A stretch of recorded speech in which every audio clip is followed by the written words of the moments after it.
No one believed me, even from those few people that I was able to share this experience with, that this is true. But luckily, with the development of the ufology and many great people out there that are doing the research and providing the video evidence, especially with Martin Stubbs, who was in charge of one television station, and he just directed one dish towards the space, and he was lucky enough to pick up the direct downlink from the space shuttles to Houston, and he provided this. So as you can see, this is on infrared. That is why his black and white is from STS-63, and they are trying to locate the Mir space station. They cannot locate the Mir space station because more than 100 objects are appearing and disappearing from the radar. Those are the same type of craft that I observed on the asteroid belt between Mars and Jupiter. And those are those balls of light that I was observing in those times, as you can see clearly, creating intelligent formation. So you can see we are never alone, and the evidence is all there, and they're keeping this secret, which is not the right way to do. Every time that when there is a storm, you can be completely sure that there are more than 200 objects above the sky charging from the released energy from the thunderbolts. Exactly the same as we go with our vehicles into the petrol station to refuel. They are refueling their propulsion systems with this organ energy which is discharged from the thunderbolts. So this led to a direct contact with the extraterrestrial races. Many of those contacts were positive and beautiful, but some of the contacts were extremely aggressive. I got in conflict with certain races, one of which was the Gray Collective, and I can confirm that we have a presence from both polarities, both positive and both negative. My life afterwards went into the direction that I was trying to help as many as possible, giving my knowledge to all the people who is open to this. Like I mentioned on the beginning, I just developed a special relationship with every student of mine, and I was trying to help him as much as possible to achieve the same. So, in my perspective, this is the way we have to go back to the nature, and we have to unite with that energy, understand that energy, and how to direct this energy. When I was working on the decoding of the crop circles, that's where the contacts with the crop circle makers intensified to a high degree, especially when I was describing what kind of technological achievements can be achieved through the information delivered by the crop circles. So as you can see here, those balls of light are everywhere, and from the Sri Yantra there is a huge ball of light everywhere. Every time when I was actually working on this, for example, this is one group that I worked in Melbourne. As you can see, those orbs are everywhere. Please pay attention to this region here. You will see one of those balls of light penetrating. It's completely intelligent, as you can see, and they're following me all the time, and the progression that is made. Which takes us to a logical question: who makes the genuine crop circles and why? To the best of my knowledge, at least few extraterrestrial races are making these genuine crop circles, and they have different approach, but mainly the approach is that to inform us, because our governments are deceiving us. They are not providing us the real situation of the planet, the real situation in the Milky Way galaxy, and especially the real situation, what we really are and what our potentials are.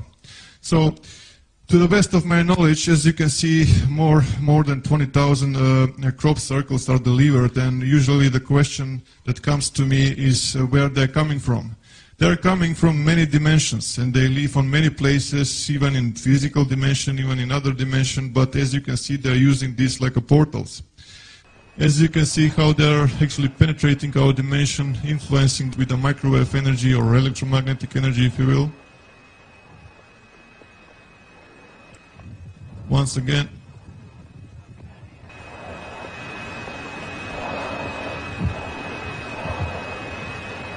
Okay. So, like I mentioned, to the best of my knowledge, more than 20,000 diagrams are delivered in the past few decades worldwide. The military is highly interested into these messages that are arriving, and every time there is a bolt of light or craft above the fields, the military is picking up on the radar. Immediately there is an order for the fighter jets or the helicopters to intercept those bolts of light and to avoid eventual delivery of information, which is very vital for humanity. Usually people come to me and they say, look, are you aware that the government has lasers and HARP and everything, all technology that can create a crop circle just in a second directly from the satellite? And I will just say this, if that's the case, if those bolts of light are governmental properties, then how come they're spending money for the fuel, just putting and giving order for those helicopters to chase their own property? It does not make sense. It became obvious, at least to me, analyzing few hundreds of diagrams, that there was an open communications from the genuine crop circles and then from the man-made ones, because it's obvious that the shadow government wanted to establish this kind of communication, exchanging of information regarding technology and many other stuff. But the NTIs didn't want to play their game because they understand that they are very deceivers, how should I say, and that is why they started to put those obelisks. Those obelisks, there are receivers. As soon as certain frequency appears around the fields, which actually, as I mentioned a while ago, these objects are penetrating our dimension, this frequency appears, and that's where they actually are getting there. With the help of the Discovery Channel, National Geographic, and other media, crop circle phenomena was completely buried. Just everyone is ridiculing this phenomena, everything is man-made, it's all done, there's nothing to see, and so on and so forth. So how come the military is so interested into this phenomena if that's the case? So as you can see from the left, this is what the best humans can do, what complexity is concerned, and the real stuff is usually followed by those bolts of light that we are talking about. With the human ones, you can see the footsteps everywhere, the crop is completely destroyed, and they remove all the information from this. This, by the way, was achieved by the team Satan in New Zealand, just for example, that people can make these crop circles. Yes, they can make these crop circles, but you can see also the mess that they can make. Back in 2000, Dr. Eltio Hausenhoff actually stepped forward, which is very rare for the mainstream scientists, and he actually examined many crop designs, and he noticed that there is a thermal expansion and node lengthening with many of those. He was searching for some matching of the distribution model of node lengthening, and he found one, and this mathematical model was actually electromagnetic radiation distribution of a point source. The further you go from that source, the less light it becomes. Or in other words, the distribution of the node lengthening is strongest in the crop circle center, and it's less and less as you go towards the edges, right? So the difference between the man-made and the real phenomena is that plant is still alive. It's bended even to around 90 degrees, and the plant is still growing. It was actually exposed to extreme high temperatures, but in the split of a second it was cooled also. So for the last, with this 10 to 40 micron diameter pure iron spheres detected with the genuine phenomena, which is not present, and they're impossible to find with ones that are made by ropes and sticks.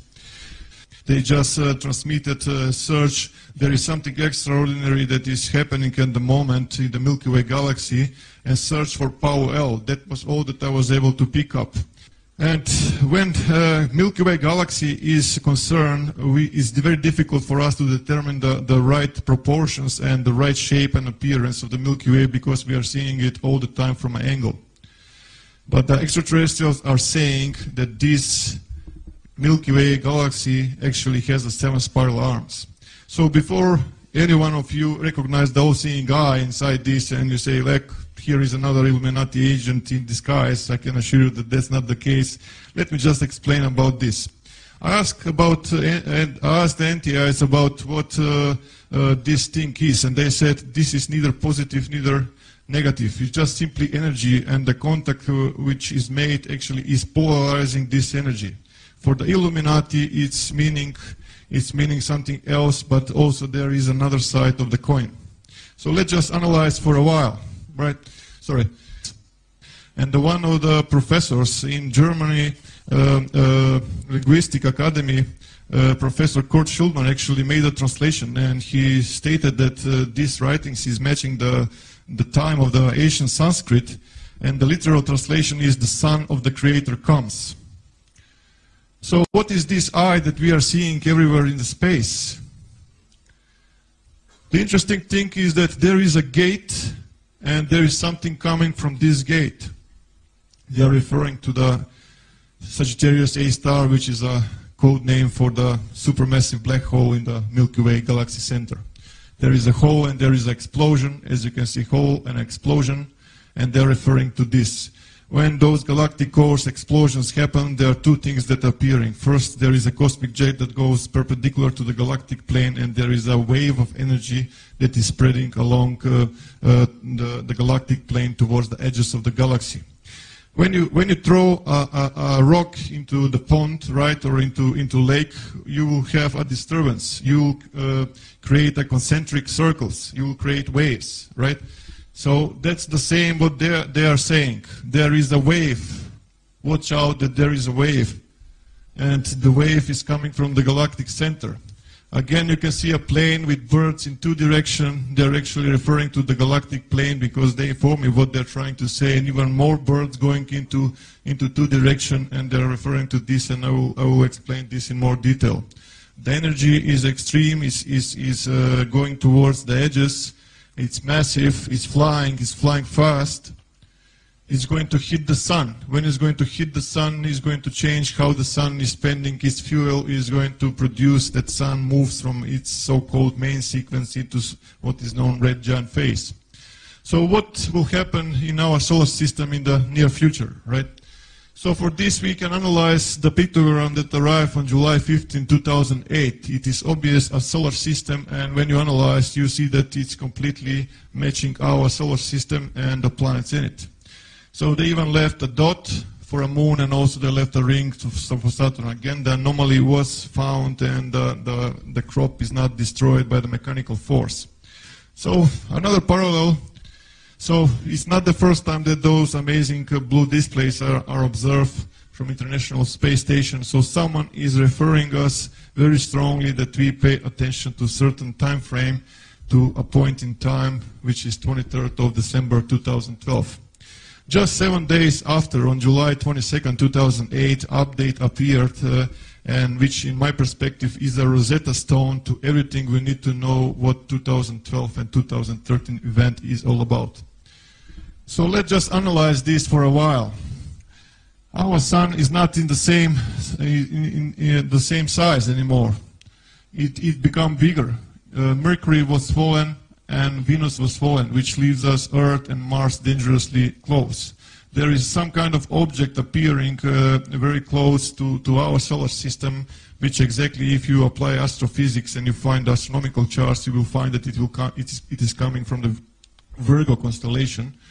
And when I checked the astronomical charts for a new moon in 2012, December, I found that actually it's appearing on December 13, 2012, which is when we will start to observe from the sky something that is approaching from the Milky Way galaxy.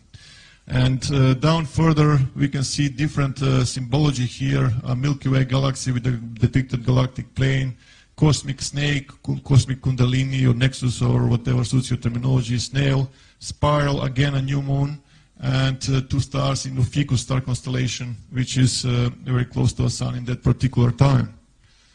But sun changing size, is that possible?